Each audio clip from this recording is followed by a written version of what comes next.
dal leen ak jàmm ci AGT News chaîne bi leen di jox xibaar yi wér te wóor abonné leen ngir dara bañ leen a raw. AGT News. jërë ngeen jëf mbokk yi ci ànd beeg ñun ci AGT News dal leen ak jàmm. am nañ mbégte di waxtaanee saa su nekk li gën a fes ci réew mi. tey nag dafa am taxaw seetlu bu am solo buñ bëgg a def. ñeel ay kàddu yoo xam ne Serigne Saliou Gueye yëkkati na ko. kàddu yoo xam ne ñu bari war nañ cee bàyyi xel. mais aussi jàngat itam yu bëree bëri mën nañ ko cee def Serigne Saliou Gueye dafa wax jëmale ci ay directeurs généraux wax jëmale ci yenn yi nga xam ne mi ngi xew ci service yi wax jëmale ci yenn ministres yi nga xam ne seen liggéey ak seeni compétence dañ ciy dute jamono ji mais aussi mu wax ci ay pratique maanaam ci ay doxalin ak jëfin yoo xam ne ci liñ doon xeex lañ ko daan gis muy le système bi fi nekkoon ba tax sénégalais yëpp doon jooy ba àndandoo ak Ousmane Sonko le premier ministre actuellement du Sénégal ngir jëlee fi Macky Sall ak ay nitam teg fi tey jii li ñuy woowee le projet te projet boobu doon loo xam ne kenn waru ko fowee kenn waru ko caaxaanee Serigne Saliou Gueye bokk ci ñi nga xam ne xeex nañ ngir mu accéder au pouvoir mais aussi continuer di xeex ngir projet boobu daal di réussir yegg fa nga xam ne ñun ñëpp fa lañ ko bëgg daal di jëmale loolee moo waral duñu guddal kàddu yi Serigne Saliou Gueye moom la ñu bëgg a teewlu ba noppi doog a mën a dikkaat ci suñu jàngat bu leen fàttee abonné aimé vidéo bi bu baax partagé ko ngir ñu bëri mën cee jota remaniement ministériel moom lu mënut a ñàkk la yenn poste DG yi itam lu ñu war a xoolaat la gars yi jëfu système biñ nekk di def jamono ji lépp Serigne Saliou Gueye dikkaat na ci nañ ko teewlu. Donc pour en revenir vraiment à ce que disait le Premier ministre, moi je crois que yenn directeurs généraux yi yenn ñun jiite yenn agence yi nañu xoolaat bu baax ce qu'ils sont en train de faire parce que y a des choses qui sont en train de en tout cas yu ñuy def yoo xam ne qui ne sont pas du tout orthodoxes et qui ne s'alignent pas sur la vision de Sénégal 2050. Inch'Allah, à ce rythme ça devient grave, hein? Ah oui, extrêmement grave. Non parce que y en a des démarches qui ne s'inscrivent pas. Non du tout, qui ne s'inscrivent pas dans la ligne bi nga xam ne moom lañ tracé pour le référentiel Sénégal vision 2050. boobaa na rupture. waaw moom laa la wax c'est-à-dire que am na yoo xam ne ni ci pratique yi ñu nekk. waaw parce que quand je vois des gens boo ñëwee. di créer ay postes yu dul jeex c'est-à-dire des postes yoo xam c'est des postes superflus. pour caser ay proches pour caser ay kii au même moment soo xoolee xale yi ñu ngi yuuxu. parce que simplement gisaguñu peut-être yenn emploi yi nga xamante ne moom la ñuy xaar ci yenn structure wala yenn financement yi au même moment peut-être que ñenn ñi ñu ngi financé mais ñi ñuy financé peut-être ñu leen jigale ñuy financé mais je crois que loolu c'est un problème te yooyu ci manquement yi nga xamante ne premier ministre bi moom la doon wax ci la bokk man li ma jàpp mooy suñu waxee ne dañuy def rupture c'est pas tout le monde mais dafa am ñoo xam ba léegi ils sont dans la continuité c'est-à-dire que pratique yi fi Macky Sall bàyyoon ba léegi yooyu la ñuy continuer dotation carburant bu dul jeex ay oto yu dul jeex créer ay postes yoo xamante ni salaire yi bu ci gën a tuuti presque ay 1 million la mais loolu am na fi et ça continue de plus belle am ñoo xam ne ni seen i militants la ñuy caser am ñoo xam ne ni seen i proches la ñuy caser ça c'est des choses yoo xam ne qui existent présentement ni dans le gouvernement actuel dirigé par le premier Ousmane Sonko léegi suñu demee ba premier ministre évoqué loolu c'est parce que réellement dafa am te ñun lii loolu muy wax dañ ci xam lu bare moo tax ma ne il est temps que ñenn ñi qu'il rectifie le tir et que aussi le premier ministre et le président il faut aussi qu'il procède à des non seulement à des réformes mais aussi à changer yenn nit ñi man jàpp naa ne am na yenn nit ñoo xam tey poste yi ñu nekk bu leen fa jëlewul danañ fa indi musiba. ah sëñ Sall da nga jàpp ne kon bu ñibbisee Davos nii ñibbisi Chine. mais des têtes doivent tomber. man wax man non seulement des têtes doivent tomber mais un remaniement aujourd'hui est devenu une nécessité. ministérielle. Ah oui. C'est ça. Mais li ñuy wax ni aujourd'hui mais bien sûr parce que y a des ministres qui sont inexistants. Il y a des ministres qui n'existent que sur les pages Facebook. am na ministres yoo xam ne page Facebook rek nga leen di gis. Ils sont dans les séminaires, ils sont dans les ateliers de formation, dans les ateliers je ne sais pas quoi, ils sont dans les signatures de convention. yooyu rek nga leen di gis. Et les gens j'ai l'impression qu'ils se satisfont de ça quoi que voilà fii ñu gën leen page Facebook et cetera ñuy signer mais alors que sur le terrain rien les problèmes sont là les problèmes subsistent les problèmes demeurent. Donc je crois que ñooñu noonu je crois que ils doivent faire beaucoup attention ñu jéem a xool li ñu leen dénk lan la mais li nga wax ni mooy mën na la remaniement ministériel dafa war a am parce que ça coince dans beaucoup de ministères et je crois que même le processus de digitalisation ba mu ñuy wax war nañ ci gaaw parce que gis naa ne da ngay introduire yenn affaires yi ci yenn ministères yi tu peux rester 4 à 5 mois doo ci am benn retour man j'en suis victime keneen ak keneen aussi ils en sont victimes donc su fekkente ne lu mel noonu dafa am il faut procéder à des changements mettre les profils qu'il faut c'est-à-dire que am na ñoo yenn profil yoo xam ni c'est pas un problème de parti politique mais c'est un problème d'abord de compétence c'est un problème aussi de confiance nit ki da nga am confiance ba pare mais aussi il faut la compétence mais c'est pas un problème de parti politique moi il faut aller vraiment au-delà des partis politiques su fekkee ne ton parti peut régler li nga xam ne yëpp soxla nga ko en matière de ressources humaines xayrun su fekkee ne mënuñu ko régler il faut aller ailleurs parce que sénégalais yi fi nekk te nekku ci ay partis compétents war a liggéey réew mi bari nañ fi moi je crois que discours premier ministre bi il faut que ñoom mën ko décrypter bu baax mais li may wax rek mooy aujourd'hui un remaniement s'impose un remaniement ministériel s'impose et je crois que aussi la refonte de certaines directions aussi s'impose des changements au niveau aussi de certaines structures que ça soit dans les agences dans les directions aussi s'impose parce que ci yenn agences yi ça ne va pas ci yenn directions yi ça ne va pas nit ñi lañ fa nekkee seen bopp lañ fa nekkal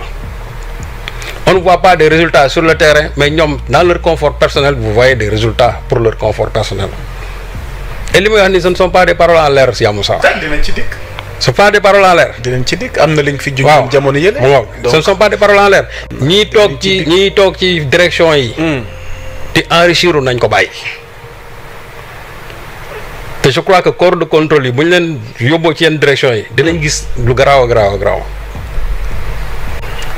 Ces gens-là qui songent à vouloir acheter vaille que vaille des maisons à plusieurs coûts de centaines de millions dañu arrêté. non sëñ Sall maanaam ci régime gu bees. dama ne régime bu bees bii laa wax. ci directeurs généraux yi nga xam ne ñoom lañ tabb. loolu kay dama ne. na corps de contrôle am na dossier yu ñu fi waxoon mais dafa mel ni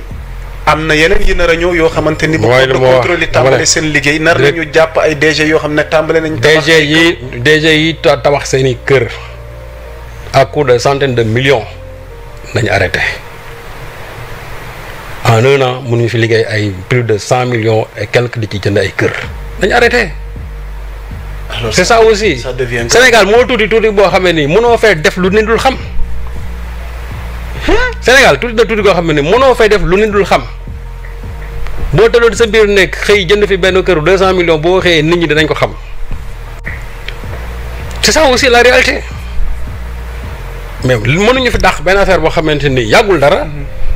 bëgg xëy gis encore les mêmes pratiques ñenn ñi di ko continuer te loolu moom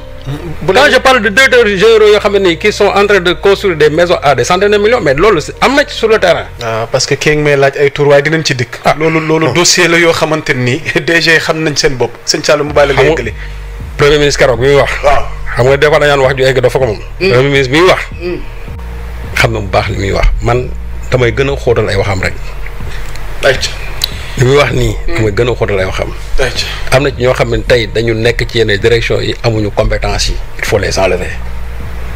am na yenn ministres yoo xam ne aujourd'hui li ñu doon xaar ñoom gisuñu ko parce que ñoom jàpp nañ ne daal a dem ci Facebook yi photo et cetera loolu mooy liggéey xaaruñu leen ci loolu. il faut les dégommer. il faut les enlever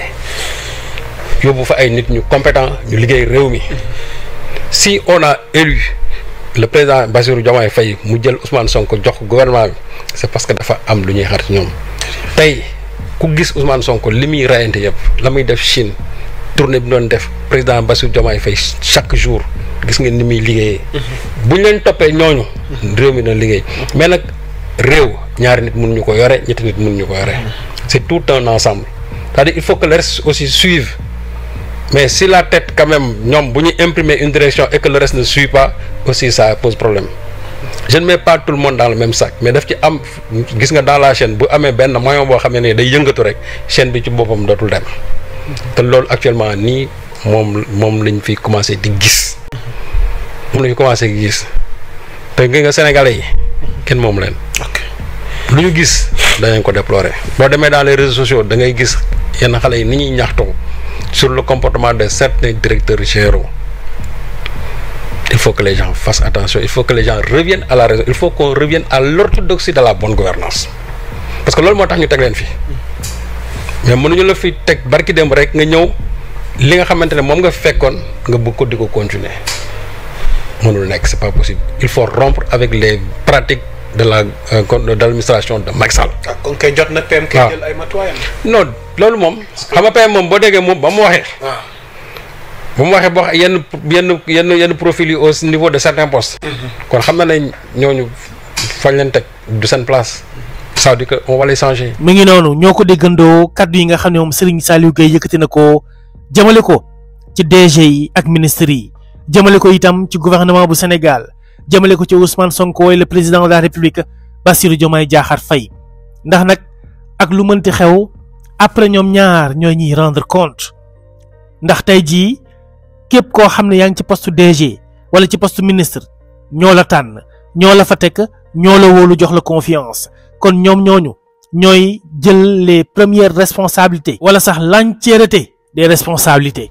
mbir yi bu doxul projet bi bu marché wul bu aboutirul Ousmane Sonko la ñuy njëkk a wax ak le président de la République Bassirou Diomaye Diakhar Faye ndax lépp loo xam ne rek dina am ci seen décision ci seeni ndogal lay amee képp kuy doxal itam ñoom ñoo lay tabb ñoom ñoo la fay teg am na ci nag loo xam ne comme ni ko Serigne Saliou Gueye waxee sénégalais yi dofuñu yeewu nañ te ñi ngi xool ñi ngi gis ñi ngi taxaw di xaar itam am na ci loo xam ne ce sont des pratiques du système te képp koo xam ne yaa ngi ci bu yeboo nga teel cee génn ndax tôt ou tard sénégalais yi dinañ la rendre ay compte Ousmane Sonko dafa am lu mu diglante ak sénégalais yi te li mu diglante ak sénégalais yi noonu ci lañ ko gis mu ciy dox di ci def kéemtalaay kàttanam ngir ñu mën ci am satisfaction kon nag lépp loo xam ne rek war na ci kenn ku ci nekk par rapport ak sa responsabilité na nga ko matal ba mu mat sëkk. am na ci loo xam ne kenn du ko bàyyi mu jàll parce que luñ muñul woon Macky Sall duñu ko muñal benn yoon ñi nga xam ne ñoo fi nekk tey jii di incarner le projet. wala sax mën nañ ne liñ tegoon Macky Sall lu ko raw fuuf la ñuy teg ñi fi nekk ci pression. mais aussi ci jubal jubbanti ngir ñu mën cee bàyyi xel ndax ñu xam ne wala ñuy fàttaliku ne ñoo nekkandoo woon ci terrain bi ñoo xeexandoo le système ñoo gañeendoo kon ñooy gouvernendoo ñooy doxalandoo suñ Sénégal ñooy liggéeyandoo ba lépp ñu mën cee am réussite. kon nag ñenn ñi nga xam ne ñu ngi ci yooyu nañu xoolaat seen bopp. nañu defaraat seeni taxawaay